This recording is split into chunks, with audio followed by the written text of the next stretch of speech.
2000년대 초반 미국에는 엔론이라는 기업이 있었습니다. 천연가스와 전력을 공급하던 에너지 회사 엔론은 포춘이 6년 연속 미국에서 가장 혁신적인 기업으로 꼽았으며 MBA 졸업생들이 가장 취업하고 싶은 기업일 만큼 혁신과 성장의 아이콘이었죠. 그러나 그 실상은 주가 조작, 회계 부정, 횡령, 뇌물수수, 정경유착, 도덕적 해이 등으로 인해 모래로 쌓은 성에 불과했습니다. 오늘의 수업 내용은 미국 동부의 조그마한 가스 운송회사였던 엔론이 미국 재계 서열 5위이자 시가총액 7위로 수직 상승할 수 있었던 이유, 그리고 그런 기업이 어쩌다가 불과 24일 만에 파산을 선언했는지 자세한 내막을 살펴보겠습니다.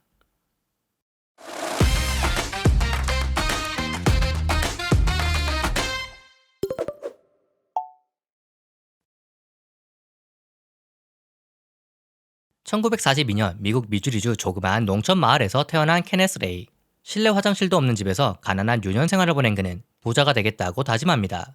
1965년 대학원을 졸업한 그는 현재 엑스모빌의 전신인 험볼 오일에서 경제분석가로 커리어를 시작합니다. 그런 와중 베트남 전쟁이 터지면서 군대에 징집되었고, 레이는 전장이 아닌 펜타곤에서 일하며 워싱턴의 이름을 알리기 시작합니다. 전역 후에는 연방전력위원회에서 내무차관 대리를 역임했으며, 이후에는 천연가스 수송을 담당하는 플로리다 가스의 사장, 트랜스코의 사장을 거쳐 1984년 6월 42살의 나이로 휴스턴 내추럴가스의 CEO이자 회장으로 부임하죠. 그리고 1년 뒤 휴스턴 내추럴가스는 본인들보다 3배나 규모가 컸던 인터노스와 합병하였으며, 나이가 많았던 인터노스의 CEO가 은퇴하면서 레이는 합병된 기업의 CEO이자 회장이 됩니다. 그리고 기업의 이름을 엔론으로 바꾸게 되죠. 전통적으로 천연가스 산업은 천연가스를 생산하는 기업, 생산된 천연가스를 운반하는 파이프라인을 운영하는 기업, 각 지역의 최종 소비자에게 가스를 분배하는 기업으로 형성되어 있으며, 엔론은 이 중 미국 내 최대 천연가스 파이프라인을 보유한 기업이 됩니다. 당시 천연가스 사업은 정부가 하나부터 10까지 관리하는 지극히 단순한 사업이었지만 1, 2차 석유파동 이후 천연가스의 소비가 늘어나자 가격을 규제하기 힘들어집니다. 레이는 지속적으로 천연가스에 관한 규제를 완화해야 한다고 주장했죠. 1986년 미국 내 천연가스 생산에 대한 가격 규제가 해제되었으며 생산 및 유통 가격이 완전히 자유화됩니다. 그러나 규제가 완화되면 이득을 볼 수 있을 것이라 생각했던 레이의 기대와는 달리 천연가스 공급이 지나치게 늘어나면서 가스 가격이 급락했고, 1986년 엔론은 출범한 지 1년 만에 1,400만 달러의 손실이 발생합니다. 엔론의 재무 상태는 갈수록 악화되었으며 레이는 회사를 살리기 위해 필사적으로 돈을 벌 수 있는 수단을 찾아 나서야 했죠. 엔론과 합병하기 전 인터노스에는 뉴욕시 외곽의 작은 마을인 바랄라에 위치한 원유 트레이딩 팀이 있었습니다. 1985년 1,000만 달러를 번 트레이딩 팀은 이듬해 엔론이 손실을 보는 와중에도 2,800만 달러를 벌자 엔론 내부에서 트레이딩 사업의 중요성은 날로 커집니다. 경영진들에게 있어 트레이딩 사업은 쉽고 빠르게 돈을 버는 방법이었죠. 그러던 1987년 1월 트레이딩 팀의 두 직원이 회사 자금 200만 달러를 본인들의 계좌로 옮겼다는 사실이 발각됩니다. 또한 영국인 브로커로 적힌 M 야스에게 상당한 돈을 지불한 흔적도 발견되죠. 사실 이 역시 돈을 빼돌리기 위한 가상의 인물이었습니다. 그러나 엔론의 천연가스 사업이 손실을 보던 와중 트레이딩 팀은 거의 유일하게 돈을 버는 비즈니스였기에 경영진들은 황금알을 낳는 거위가 푼돈을 훔쳤을 뿐이라 생각하고 이 일을 조용히 덮었으며, 오히려 이렇게 부탁하죠. 계속 억만금을 벌어두세요. 불과 몇 달 뒤인 1987년 10월 자금을 빼돌렸던 2명의 트레이더가 잘못된 베팅을 하여 엔론은 10억 달러의 평가 손실이 발생했으며, 이로 인해 회사가 파산할 지경까지 몰립니다. 엔론의 임원이 개입하여 거래를 조정한 끝에 손실을 1억 4천만 달러로 줄여 간신히 파산을 막았으며 2명의 직원은 징역을 선고받습니다. 하지만 이미 레이는 트레이딩 사업에 중독되어 버렸죠.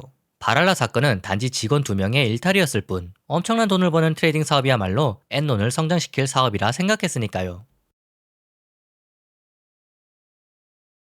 하버드 경영대학원을 졸업하여 미국 최고의 컨설팅 기업 맥킨지에 입사한 제프 스킬링은 놀랍도록 큰 성과를 거두며 입사 5년 만에 맥킨지 파트너가 됩니다. 그의 고객 중에는 인터노스도 있었으며 인터노스가 엔론으로 바뀐 후에도 지속적으로 컨설팅을 하였습니다. 1980년대 말에는 하루의 반을 엔론 관련 업무에 쏟을 정도였죠. 엔론을 바꿀 아이디어가 필요하던, 그리고 트레이딩 사업을 맛본 레이에게 스킬링은 매력적인 조언을 합니다. 1980년대 말 에너지 시장에 대한 규제가 완화되자 천연가스 거래량의 75% 정도가 현물 시장에서 매달 극히 짧은 기간에 거래되었고, 이로 인해 가스 가격은 변동성이 매우 높았죠. 스킬링은 여기에 금융 서비스 사업을 접목한다면 엄청난 돈을 벌 수 있다고 말합니다. 그의 아이디어는 가스은행을 만드는 것이었죠. 생산자들은 엔론에게 가스를 판매하는 계약을 맺으며 소비자들은 엔론에서 가스를 구매하는 계약을 맺습니다. 엔론은 가스를 확보할 때의 가격과 가스를 공급할 때의 가격 사이의 차익만큼 돈을 법니다. 이는 마치 은행이 예금이자와 대출이자 간의 차이로 돈을 버는 것과 같은 원리이죠. 또한 계약들을 잘 분산한다면 현물시장에서 가스 가격이 폭등해도 문제될 게 없죠. 사실상 수익이 확실하게 보장되는 방법이었습니다. 이 아이디어를 들은 레이는 너무나 만족했으며 스킬링에게 가스은행을 맡아줄 것을 제안합니다. 그렇게 1990년 6월 스킬링은 가스은행을 운영하는 엔논 파이낸스의 회장이자 CEO가 됩니다. 스킬링에게는 가스은행에 더해 한 가지 아이디어가 더 있었습니다.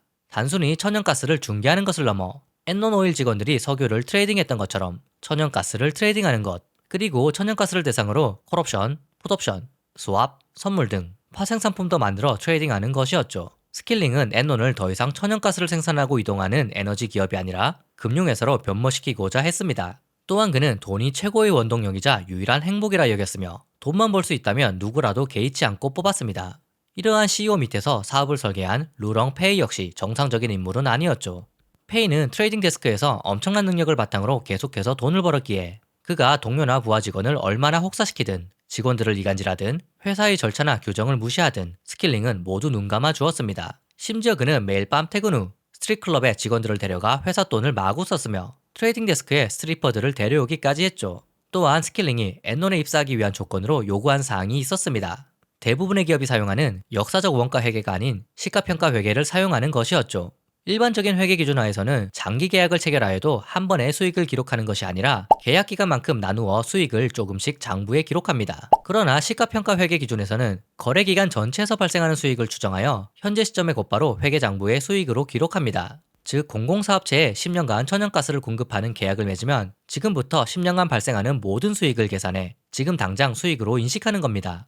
일단 계약만 하면 엄청난 이익이 찍히는 거죠. 문제는 미래의 천연가스 가격을 정확하게 예측하는 것은 사실상 불가능하며 시가평가 회계를 사용할 경우 회계적 이익은 많아도 기업이 실제로 번 현금은 없는 문제가 발생하죠. 또한 트레이딩팀은 이러한 이익의 9%를 성과급으로 가져갔기 때문에 실제로 들어온 현금은 한 푼도 없는 상태에서 계약을 했다는 이유만으로 막대한 성과급을 지급받는 구조가 되어버렸죠. 트레이딩 외에도 엔논의 핵심인 사업이 있었습니다. 해외의 에너지 관련 개발을 하는 건 말이죠. 신흥국에서는 인구가 기하급수적으로 늘어남에 따라 에너지 수요가 넘쳐났고 이러한 곳에 발전소를 짓고 파이프라인을 잇는 일은 매력적일 뿐만 아니라 수익성이 좋은 사업으로 여겨졌죠. 엔논은 가능한 많은 개발도상국에 그들의 깃발을 꽂고자 했습니다. 그들은 에너지를 필요로 하는 곳이 있으면 어디든 진출했으며 우리나라에도 SK그룹과 협력하여 SK엔논이라는 회사를 만들었죠. 문제는 이러한 에너지 개발을 담당한 직원들 역시 시가평가 회계를 적용받았다는 점입니다. 그들은 프로젝트를 계약하기만 하면 예상되는 미래 현금 흐름을 현재 가치로 평가하여 9%에 이르는 막대한 금액을 보너스로 받았죠. 따라서 오로지 계약을 하는 데만 신경을 쓸 뿐 이후 프로젝트가 어떻게 진행되는지는 누구도 신경 쓰지 않았습니다. 수시로 해외 출장을 다니고 초특급 호텔에 머무는 등 돈을 마구잡이로 썼으며 오직 성과급만을 위한 무리한 계약이 이어지다 보니 회사 입장에서는 오히려 손해인 악성 계약만 쌓여갔죠. 시가평가 회계 덕분에 엔논은 표면적으로는 성장하는 것처럼 보였습니다. 해를 거듭하면서 이익 역시 증가세를 보였죠. 몇 년 사이 엔논의 주가는 3배나 올랐으며 월스트리트의 애널리스트들과 기관 투자자들은 엔논의 성장에 매료됩니다. 엔논이 날로 성장하자 레이는 회사 경영보다는 외부 활동에 치중합니다. 그는 지역의 정치인들에게 상당한 기부를 하였으며 레이를 통해 유권자들을 모으는 것이 정치인들에게는 통과 의례가 되었죠. 사실 레이는 미국의 41대 대통령인 조지 H.W. 부시와 절친한 친구 사이였습니다. 1989년부터 2001년 사이 엔논은 공화당에 400만 달러를 기부했으며 레이 역시 공화당에 개인적으로 88만 달러를 기부했죠. 또한 부시의 아들이자 향후 43대 대통령이 되는 조지 W. 부시가 1993년 텍사스 주지사 선거에 출마했을 때 2만 5천 달러를 기부했으며 그가 대통령에 당선되었을 때는 백악관에 초대받기도 했죠. 이러한 정치권과의 인맥 덕분인지 해외 민간투자공사, 세계은행, 수출입은행 등 20여 개의 정부 혹은 준정부 기관들이 29개국을 개발하는 엔논의 38개의 해외 프로젝트에 72억 달러를 투자하기도 했습니다. 엔논이 투자자들에게 한 약속은 다음과 같습니다.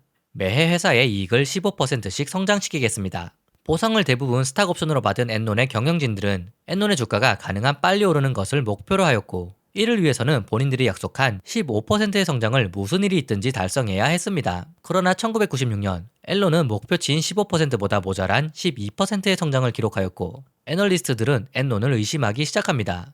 그들은 강력 매수해서 유지로 등급을 내렸으며 애널리스트 리포트에서 유지는 사실상 팔아라는 것과 같은 뜻이죠. 이러한 문제를 해결하기 위해 엔론은 1996년 12월 10일 트레이딩 팀을 통해 엔론을 변화시킨 제프 스킬링에게 엔론의 사장과 COO 역할을 맡깁니다. 그러나 스킬링은 경영을 한 지 6년이 지났지만 여전히 컨설턴트적인 사고인 빅 아이디어에만 빠져 살았으며 일이 어떻게 처리되는지와 관련된 경영 실무에는 전혀 관심이 없었습니다. 아니나 다를까 스킬링이 COO가 된 첫 해인 1997년 엔론은 전년 대비 이익이 82%나 하락한 1억 500만 달러를 기록했으며 주가 역시 하락하였죠. 전통적인 파이프라인과 천연가스 사업으로는 더 이상 성장이 어렵다고 판단한 스킬링은 엔론 회사 전체에 트레이딩 팀의 운영 방식을 적용하겠다고 선언합니다. 먼저 전력 발전 및 송전을 하던 포틀랜드 제너럴을 인수해 북미 최대 전력업자가 되었으며 이를 바탕으로 전력 트레이딩을 시작합니다. 또한 제지 공장을 인수한 후에는 펄프와 종이 트레이딩도 시작하죠. 산업 기반 시설을 인수하여 해당 산업의 노하우를 알아낸 뒤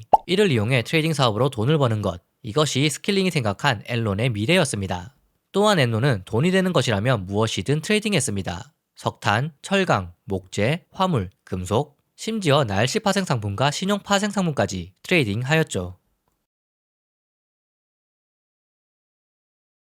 트레이딩으로 버는 수익이 점점 커지자 스킬링은 실물 자산을 바탕으로 돈을 버는 기존의 사업을 대놓고 비웃기 시작합니다. 결국 파이프라인과 천연가스 사업을 매각하고 대부분의 자금을 트레이딩 사업에 쏟아붓기 시작하죠. 심지어 엔론의 위험 한도는 금융회사인 모건 스탠리보다 5배 이상 되는 수준이었고 점차 한도를 늘려나가며 도박을 이어나갑니다. 오직 돈이 가장 중요한 가치였던 엔론에서 내부 통제는 더 이상 불가능해졌습니다. 서로 다른 사업부가 똑같은 사안을 두고 각각 컨설턴트를 고용했으며 수익보다 비용이 크더라도 수익을 근거로 보너스를 받아갔습니다. 흥청망청 즐기는 문화 속에서 남녀 간의 연문과 추문 역시 끊이지 않았으며 스킬링 역시 비서와 부적절한 관계를 맺기 시작했죠. 엔론의 임원진은 오직 본인들이 약속한 수익 목표치를 달성하기 위해 모든 노력을 기울였고 이를 위해서라면 온갖 기술, 심지어 속임수까지 동원했습니다. 분기 마감이 다가오면 장기적으로 손해인 계약도 일단 체결하여 목표를 달성했으며 시장 가치를 구할 수 없는 비상장 기업에 투자한 후 본인들이 가치를 평가하여 이익을 부풀리기도 했죠.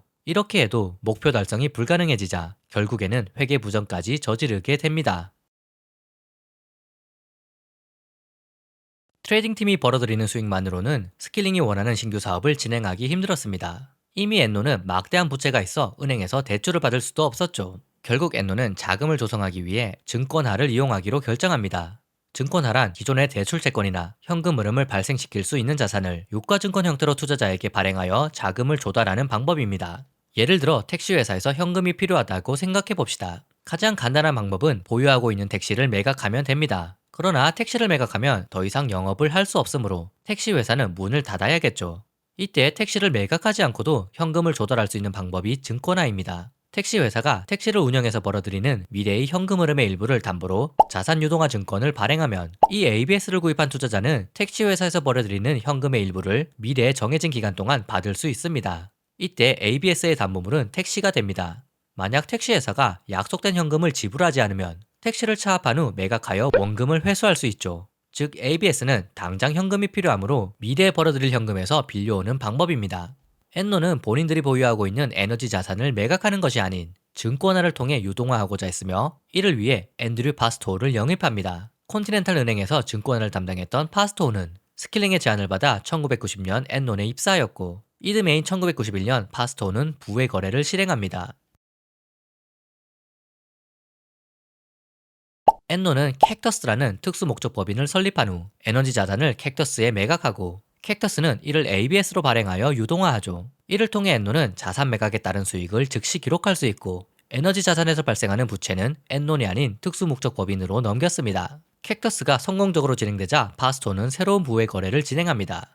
1993년 캘리포니아주 공무원 연금인 캘퍼스가 2억 5천만 달러의 현금을 엔론이 2억 5천만 달러 상당의 자사주를 투자해 만든 제다이가 설립되었고 엔론은 에너지 관련 주식과 발전소 매매 계약 등을 제다이에 넘겨 유동화합니다. 제다이를 통해 상당한 수익을 기록하자 엔론은 더욱 적극적으로 부의 거래를 하기 위해 제다이2를 만들려고 합니다. 그러나 캘퍼스는 첫 번째 제다이 계약의 지분을 매각하고자 했으며 약 4억 달러에 달하는 지분을 매입하기 위해 추코가 등장하죠. 먼저 바클라이가 추코에 2억 4천만 달러를, 제다이가 추코에 1억 3,200만 달러를 대출하기로 약속합니다. 그 후 엔노는 추코를 자기들의 연결 재무제표에서 사라지게 하기 위해 회계 기준의 허점을 이용합니다. 당시 외부 투자자의 자본이 3%가 넘으면 자회사가 아닌 것으로 인정해주는 점을 이용했죠. 엔노는 페이퍼 컴퍼니인 빅 리버와 리틀 리버를 설립하였으며 둘은 바클레이에서 각각 1150만 달러, 총 2300만 달러를 빌립니다. 이는 사실상 대출이었지만 엔노는 서류를 속여 마치 투자 계약서인 것처럼 꾸몄죠. 이후 빅 리버와 리틀 리버는 2300만 달러를 추코에 투자하였으며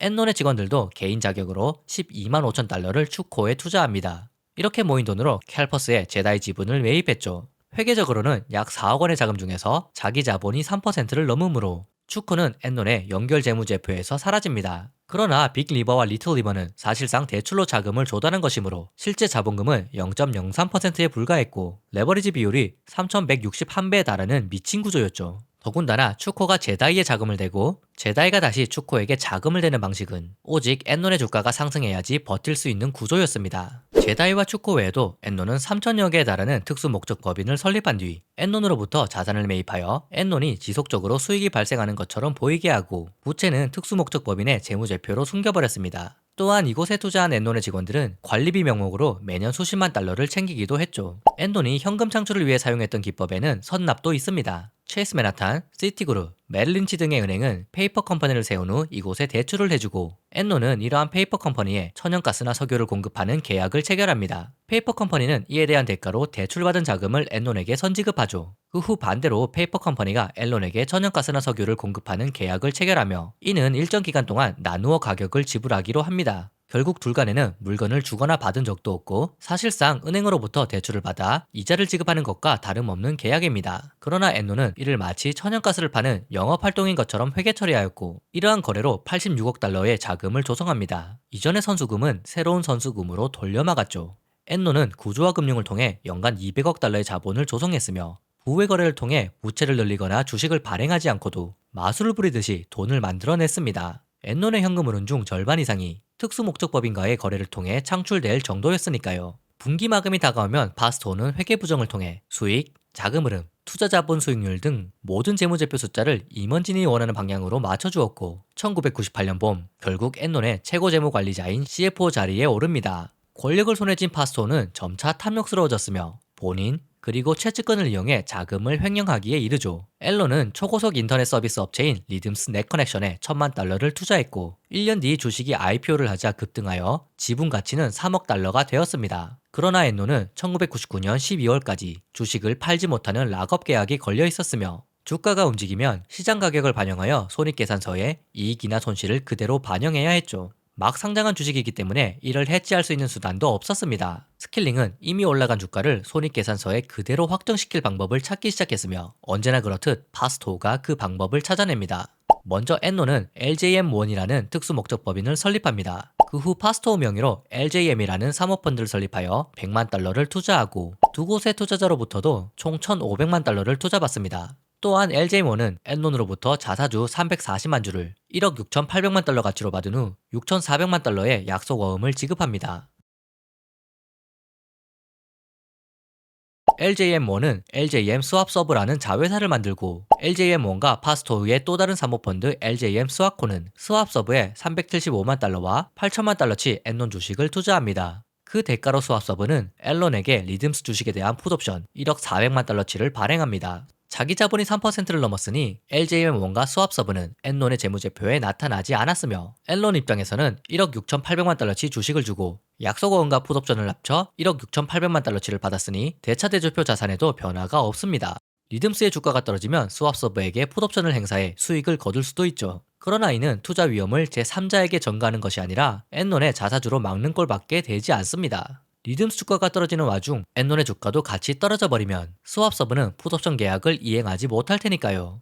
파스토는 이러한 계약을 통해 관리비 명목으로 연간 50만 달러를 가져갔으며 LJM1 수익의 절반 가까이 역시 챙겨 총 2,510만 달러를 가져갑니다. 이에 그치지 않고 엔논은 더 큰 규모의 합자회사인 LJM2도 설립했으며 이곳에 엔논의 부실 자산을 보관하고 이익과 현금 흐름을 그럴싸하게 보이도록 합니다. 또한 엔논의 임원들이 개인 자금까지 투자하고 바쁜 와중 시간을 내가면서까지 엔논을 위해 일하는 파스토우라고 치켜 세우는 것과 달리 그는 회사 업무는 전혀 하지 않은 채 LJM을 세일즈하여 본인의 수익을 챙기는데 모든 노력을 쏟았죠. 엔논과 LJM 사이에는 총 13건의 계약이 있었으며 모든 계약은 엔논이 아닌 LJM에게 유리하게 조정되었습니다. 엔논 직원들의 연말 보너스를 결정하는 사람은 다름 아닌 파스토우였으니까요.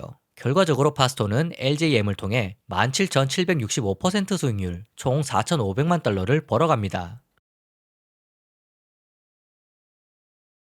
파스토우의 회계부정 덕분에 엔노는 매번 눈에 보이는 이익은 달성하였지만 실제 제대로 돌아가는 사업은 거의 없었습니다. 결국 엔노는 두 가지 신사업에 10억 달러라는 대규모 베팅을 합니다. 바로 소매시장을 겨냥해 만든 엔논 에너지 서비스, 그리고 인터넷 열풍을 이용한 엔논 브로드밴드. 앨런에게 있어 이는 반드시 성공해야 하는 사업이었으며 실패는 곧 몰락을 의미했습니다. 먼저 엔논 에너지 서비스는 전력과 가스를 기존처럼 도매 시장에 공급하는 것이 아닌 기업과 가정에 직접 공급할 생각으로 만들어졌습니다. 그들은 몇 달에 걸쳐 공격적인 마케팅을 벌였지만 캘리포니아에서 전체 시장의 1% 수준밖에 계약을 체결하지 못하며 처참히 실패했죠. 앨런은 곧바로 대상을 일반 가정이 아니라 병원, 패스트푸드 체인, 대기업 등 사업체로 바꾸었으며 캘리포니아 대학, 로키드 마틴, 프로야구 경기장, 쇼핑몰 등의 에너지 공급 계약을 따냅니다. 그러나 거래 담당자들이 분기 목표를 채우려고 막무가내로 혹은 형편없는 거래를 체결하면서 오히려 손실만 늘어갔죠. 또한 보너스를 타기 위해 거래를 체결하는 데만 신경 쓸 뿐 그 누구도 운영에 대해 신경 쓰지 않았습니다. 잘못된 청구서를 보내기 일쑤였으며 청구서 보내는 것을 잊어버려 받지 못한 돈만 1,000만 달러에 달했으니까요. 이번엔 브로드밴드 사업을 살펴보죠. 스킬링은 컴퓨터를 켜지도 못하고 인터넷 검색조차 할 수 없는 커맹이었지만 1990년대 말 인터넷 열풍 속에서 인터넷 기업들의 주가가 하늘 높이 치솟는 것을 보며 인터넷과 주식시장의 상관성에 대해서는 너무나 잘 알고 있었습니다. 그는 정보를 초고속으로 전송하는 광대역 사업을 한다면 엔논의 주가도 20배 이상 뛸 것이라 생각했죠. 또한 광대역을 이용한 추가적인 아이디어도 생각합니다. 첫째, 천연가스와 전력처럼 대역폭 용량을 작업할 수 있는 인터넷 대역폭 트레이딩 사업. 둘째, 가정에서 영화나 비디오 컨텐츠를 실시간으로 즐길 수 있는 컨텐츠 사업. 그러나 이는 사실상 망상이었습니다. 먼저 대역폭을 거래한다는 것은 당시 개발 초기 단계인 있지도 않은 기술이었고 실시간 비디오 시청은 베테랑 엔터테인먼트 기업들조차 해결하지 못했던 과제였죠. 또한 인터넷 붐이 일어나면서 수많은 기업들이 이미 초고속 통신망 사업에 뛰어들어 광대역 사업은 이미 포화 상태였습니다. 야심차게 준비한 신사업이 모두 실패하자 엔노는 또다시 회계 부정에 손을 댈 수밖에 없었습니다. 랩터 1에 이어 랩터 2, 3, 4라는 특수 목적 법인을 잇따라 만든 후 엔논과 랩터 사이에 이해할 수 없는 복잡한 파생상품 거래를 체결하여 이익은 엔논의 재무제표에 기입하고 악성 자산과 손실은 랩터에 숨겨두었죠. 엔논의 내부가 썩어가는 것과는 별개로 주가는 거의 매년 상승했습니다. 사실 계속해서 주식시장이 상승하던 1990년대 주가가 오르는 것만이 중요했지 그 누구도 재무제표 따위는 신경 쓰지 않았죠. 골드만삭스의 애널리스트는 엔논을 능가할 수 있는 기업은 없다라고 했으며 파이낸셜 타임즈는 엔논을 본받아야 할 기업이라고 칭송합니다. 하버드 경영대학원 교수들도 엔논의 성공적인 업적들을 수업 시간에 다루었고 포춘지는 6년 연속으로 엔논을 미국에서 가장 혁신적인 기업으로 선정했죠. 주가가 계속해서 오르니 경영진들 역시 뛰어나 보였으며 그들이 뛰어나 보이므로 그들의 아이디어는 성공할 것처럼 보였습니다.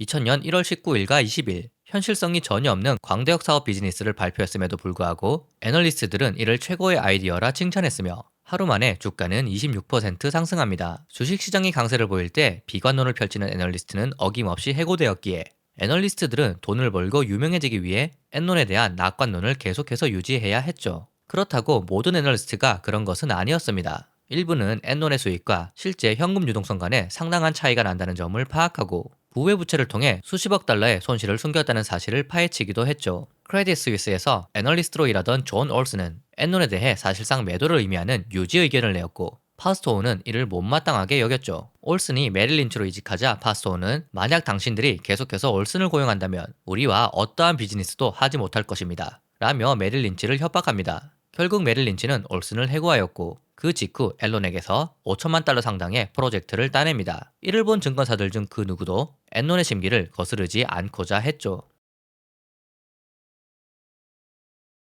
미국의 전통적인 전력산업 구조는 발전에서부터 배전까지 대규모 민간 전력회사들이 독점 운영하되 연방정부와 주정부가 전기요금을 감시 통제하는 방식이었습니다. 그러나 1992년 전력 도매 시장에 경쟁을 도입하고 수요자들이 전력 공급자를 직접 선택할 수 있는 전력 민영화인 에너지 정책법이 통과되었죠.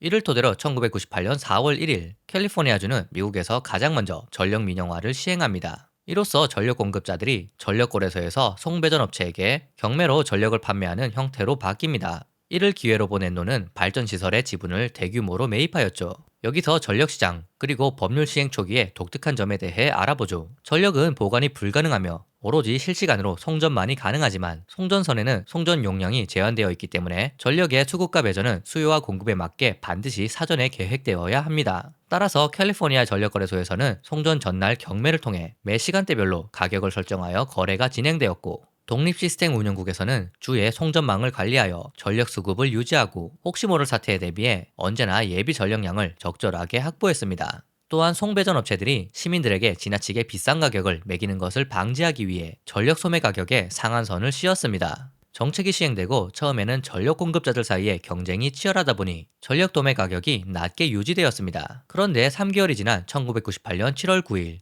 예비 전력 가격이 2,500달러, 그리고 5,000달러, 심지어 9,999달러까지 치솟는 일이 벌어집니다. 전력 공급 업체인 다이너지가 그 가격대로 대기 전력을 공급하겠다고 전력 거래소에 올렸으며 다른 공급자는 그 누구도 없었고, 독립시스템 운영국은 혹시 모를 전력 부족 사태를 대비하여 해당 가격으로 전력을 살 수밖에 없었죠.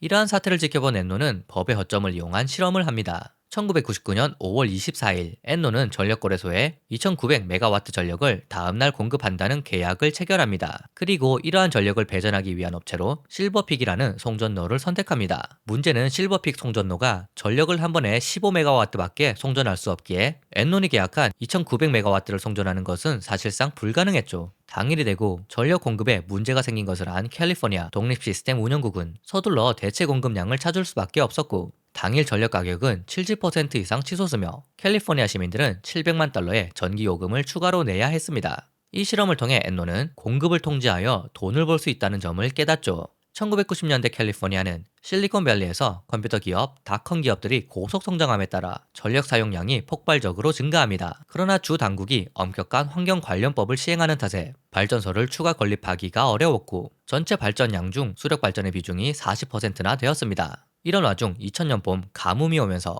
폭염으로 인해 전력 수요는 폭발적으로 증가하는 반면 수력 발전량은 줄어들어 수요와 공급 간의 불균형이 생기며 전력 보유량이 7% 밑으로 떨어지는 비상 상황이 선포됩니다. 여기에 더해 엔논을 비롯한 민간 발전회사와 중개업자들이 발전소 정비를 핑계로 전력 공급량을 대폭 줄여버리는 바람에 24에서 40달러 수준이던 전력 요금이 750달러를 돌파합니다. 그러나 앞서 말했듯 전력 소매 가격에는 상한선이 있으므로 엔논에게 전력을 받아 소매에 공급하는 송배전 업체들은 폭등한 가격으로 전력을 사온 뒤 상한선 가격으로 소매에 납품할 수밖에 없었습니다. 캘리포니아주의 전력 담당 공무원들이 엔논에게 찾아가 제발 공급량을 줄이지 말라고 부탁하였지만 엔논은 이를 무시해버렸고, 캘리포니아주에서는 2000년에 55번, 2001년에 70번 비상 상황이 선포됩니다. 시민들의 전기요금 역시 2배로 치솟았고, 요금을 내지 못하는 소규모 기업들이 줄줄이 파산했을 뿐 아니라 대부분 학교도 휴교를 했죠. 도매 가격 폭등으로 인해 송배전 업체 2곳이 파산하면서 전력 공급에는 더욱 문제가 생기고, 캘리포니아주는 전력이 거의 고갈됨에 따라 전력 가격은 더욱 오르는 악순환이 반복되죠.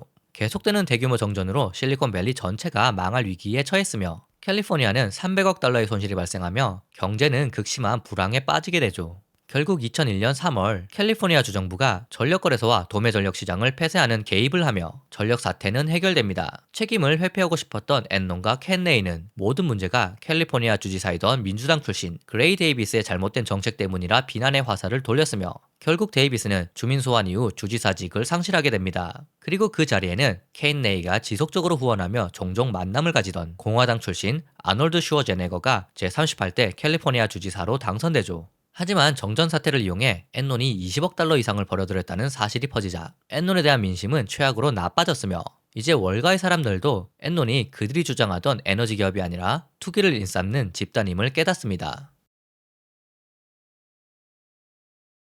2000년 가을 기술주 거품이 붕괴하면서 엔논의 주가 역시 흔들리기 시작하였고, 사실상 엔논의 주가를 기반으로 유지되던 특수목적법인에 더 이상 부채를 넘기는 것도 힘들어지죠. 이런 가운데 2000년 12월 13일 엔논은 켄 레이를 대신해 제프 스킬링이 회장에 오른다는 발표를 합니다.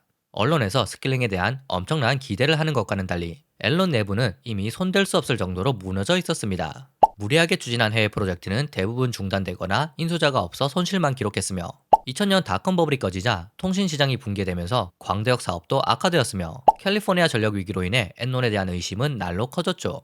또한 닷컴 기업이 줄줄이 파산하는 모습을 지켜본 투자자들은 단순히 수익을 달성하는 것을 넘어 어떻게 목표를 달성했는지인 퀄리티에 관심을 보이기 시작합니다. 2000년 9월 20일 월스트리트 저널의 지방판 신문인 텍사스 저널의 기자 조나단 웨일은 에너지 기업들이 시가평가 회계 기준에 의존하고 있고 회계 상수익의 상당 부분이 실제로는 실현되지 않은 이익이며 수익을 계산하는 공식을 밝힌 곳은 한 군데도 없다고 지적합니다. 텍사스에서만 보도되었던 이 기사를 뉴욕의 펀드 매니저 짐 차노스가 우연히 접하게 되죠. 예일 대학교를 졸업한 후 길포드 증권에서 애널리스트를 시작한 차노스가 처음으로 분석한 회사는 볼드윈 유나이티드였습니다. 그는 이 회사가 회계 조작으로 부채를 일부 숨기고 있다는 점을 발견하고 생애 첫 리포트에서 무려 매도 의견을 냅니다. 그리고 1년 뒤 실제로 볼드윈의 사기가 발각되며 상장 폐지되자 차노스는 월가에서 일약 스타가 됩니다. 당시 유명한 헤지펀드 대가인 조지 소로스, 마이클 스타인하트, 줄리언 로버트슨, 소위 빅3가 1년차 신입 애널리스트의 보고서에 관심을 보이게 된 거죠. 이후에도 차노스는 문제가 있는 기업들을 조사한 후 매도 의견을 전문으로 내기 시작했으며 28살의 나이인 1985년 공매도를 전문으로 하는 헤지펀드 키니코스 캐피탈을 설립합니다. 그리고 2000년 텍사스 저널을 읽은 차노스는 놀랄 수밖에 없었죠. 앨런은 그가 무려 1년 전부터 의심의 눈초리로 지켜보고 있던 회사였으니까요.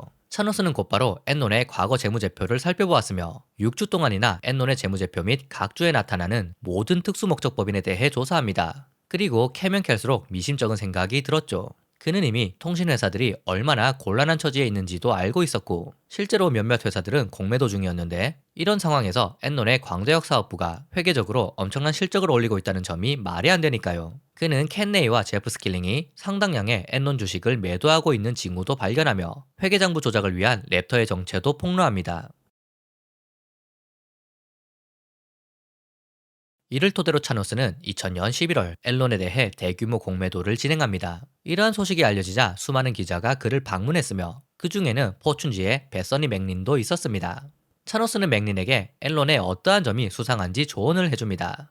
앨런은 매끄러운 수익 성장과는 대조적으로 현금 유동성을 제대로 창출하지도 못하고 부채는 급격히 늘어나고 있다는 점, 1998년과 1999년 거둔 수익 중 40%가 사업 운영이 아닌 자산 매각을 통한 수익이라는 점 말이죠. 그 후 맥린은 엔론은 과대평가되었는가? 라는 기사를 냅니다. 그리고 2001년 1분기 실적을 발표하는 4월 17일 컨퍼런스 콜의 질의 응답 시간, 하이필드 캐피탈이라는 헤지펀드를 운영하는 리차드 그루브만이 질문합니다. 손익계산서가 아니라 훨씬 자세한 내용을 담고 있는 대차대조표와 현금 흐름표를 공개해 주시죠. 이에 스킬링은 답합니다. 우리는 아직 대차대조표 정리를 마치지 못했습니다. 지금 시점에서는 정확한 회계 수치가 나올 때까지 그것을 공개하기는 어렵습니다. 사실 이는 말도 안 되는 소리입니다. 대차대조표와 현금 흐름표 없이 손익계산서를 만든다는 것은 불가능하니까요. 엔론은 대차대조표나 현금 흐름표가 실제 수익과 일치하지 않는 유일한 회사군요. 그래 이 새끼야. 회의에 참석한 모든 이들은 놀랄 수밖에 없었죠. 미국 최대 규모 회사의 CEO가 대놓고 욕을 한다는 점은 회사에 심각한 문제들이 있다는 징조니까요. 얼마 지나지 않아 IT 버블이 터지면서 통신기업들과 인터넷 기업들은 줄줄이 도산했으며 엔론이 사활을 걸었던 엔론 브로드밴드 역시 직원 30%를 해고할 수밖에 없었죠. 불안감을 느낀 스킬링의 최측근 역시 하나둘 엔론을 떠나기 시작했으며 스킬링과 함께 트레이딩 팀을 이끌었던 루페이 역시 2억 5천만 달러를 챙겨 엔론을 떠납니다. 대부분의 사업이 실패하고 주가도 계속해서 떨어지면서 절망감에 빠진 스킬링은 술과 담배에 빠진 채 밤새 잠도 잘 수 없는 지경이었습니다. 기관 투자자들은 계속해서 엔론 주식을 매도했으며 엔론이 망하는데 베팅하는 사람들이 점점 늘어납니다. 결국 스킬링은 회장에 취임하고 6개월 뒤인 8월 14일 다음에 발표를 합니다. 한참을 고민한 결과 제가 엔론 회장과 CEO직을 제대로 수행할 수 없다는 결론에 이르렀습니다. CEO의 급작스러운 사태는 당연히 기업에게는 최대 악재이며 주가는 40달러까지 떨어집니다. 2001년 3분기 마감이 다가오자 파우스토는 이번에도 부회 거래를 통해 손실을 미래로 옮겨놓으려 했으나 엔론의 주가가 폭락함에 따라 랩터의 지불 능력도 떨어져 7억 달러의 손실이 발생하여 더 이상 이러한 방법도 사용할 수 없게 되죠. 결국 엔론은 3분기 6억 3,800만 달러의 손실을 보고했으며 랩터의 손실과 해체로 인해 10억 달러의 자본 차감도 발생합니다. 이제 엔론의 주가는 26달러까지 떨어집니다. 엔론의 수상한 부회 거래를 조사하기로 결정한 SEC는 파스토우의 합자 회사들과 엔론의 관계에 대한 질의서를 보내었고 5일 후인 10월 22일 월요일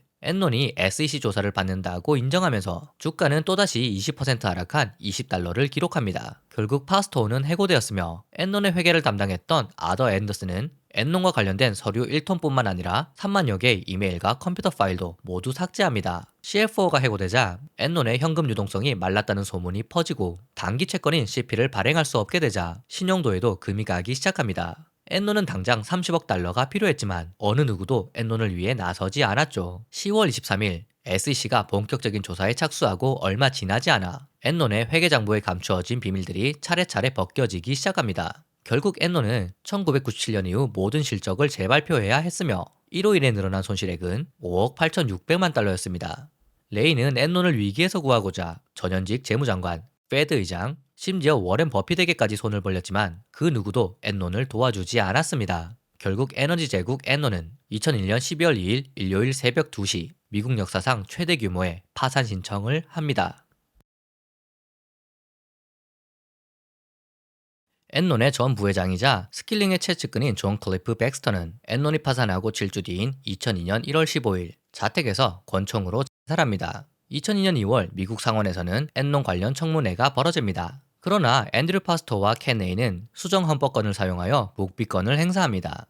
스킬링은 전혀 뉘우치는 기색을 보이지 않았으며 오히려 국회의원에게 쓴소리를 하며 훈계하기까지 합니다. 그러나 결국 엔논의 임원진들은 법의 심판을 받게 됩니다. 켄 레이는 사기, 음모 등의 혐의로 유죄 판결을 받아 선고를 기다리고 있었으나 2006년 7월 급작스럽게 심장마비로 사망합니다. 제프 스킬링 역시 사기, 음모, 내부 거래 등의 혐의로 24년형을 선고받았으나 14년을 복역한 후 2018년 조기 석방되었습니다. 그 후 스킬링은 다시 에너지 산업에서 사업을 시작하였습니다. 앤드류 파스토는 2,300만 달러의 자산이 몰수되었으며 사기 혐의를 인정하고 정부 측 증인으로 협력한 대가로 감형받아 징역 7년형을 선고받고 2011년 12월 출소했습니다. 그는 현재 다양한 학술 행사와 기업 강연에서 윤리적 비즈니스와 금융에 대해 강의하고 있습니다. 이 외에도 엔론의 수많은 임원들이 1에서 6년형의 선고를 받습니다. 엔론을 구성하던 2만여 명의 직원은 하루아침에 직장을 잃었으며 엔론 퇴직연금의 60%가 엔론 주식이었기에 직원들은 20억 달러가량의 연금도 날리게 되었습니다.